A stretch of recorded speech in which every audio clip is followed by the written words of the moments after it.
다음은 뭐? 임명찬 기자의 금융의 속살. 안녕하세요. 경제금융부 임명찬 기자입니다.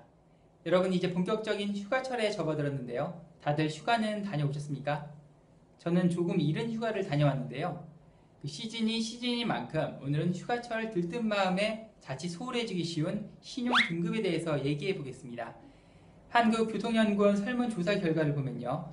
휴가가 집중될 것으로 예상되는 7월 말부터 8월 초 사이에 하루 평균 8만 7천 명이 해외로 출국한다고 합니다. 엄청 많은 숫자죠. 가까운 중국과 일본, 동남아부터 멀게는 미국까지 비행기하고 숙박, 식대 등을 포함하면 어림잡아도 1인당 100만 원 이상의 비용이 든다고 봐야 하는데요. 그 때문에 휴가 시즌이 다가오면 금융권에도 소액 신용대출에 대한 문의가 끊이지 않는다고 합니다. 그 재충전을 위한 휴가가 자칫하면 빌지 않은 부메랑이 되어 돌아올 수도 있다는 건데요. 만약 연체라도 하게 되는 날에는 신용에 타격을 받을 수밖에 없습니다. 때문에 이번 휴가 계획을 세우실 때는 신용관리 계획까지 꼼꼼히 세우시는 게 좋을 것 같습니다. 그래서 제가 몇 가지 팁을 준비해 봤는데요. 먼저 자신의 재무 상황에 부담이 가지 않을 정도로 휴가 비용을 미리 정해두는 게 좋습니다. 대출까지 받아가면서 휴가를 가는 것은 일단 추천드리지 않고요.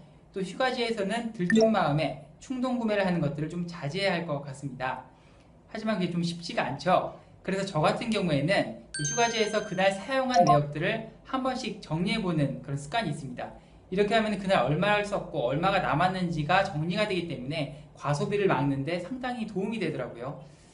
그 다음으로 휴가 기간 중에 대출이나 수도, 전기요금 같은 그 공과금 납입기일이 포함될 경우에는 연체가 발생하지 않도록 미리미리 조치를 해두셔야 됩니다.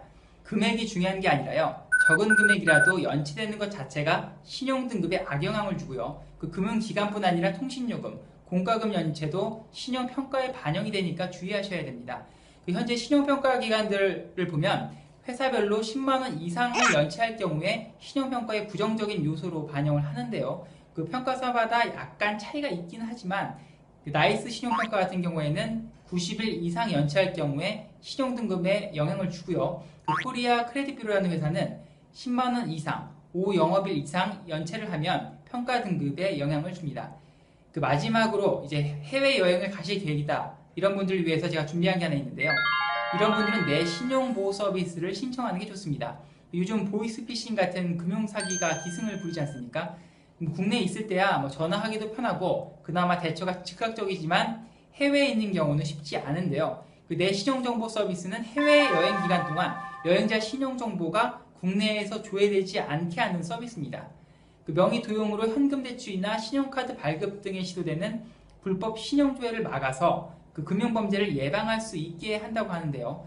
불법 신용정보 시도 시에는 여행자의 휴대폰으로 메시지까지 보내준다고 하니까 한번 이용해 보셔도 좋을 것 같습니다.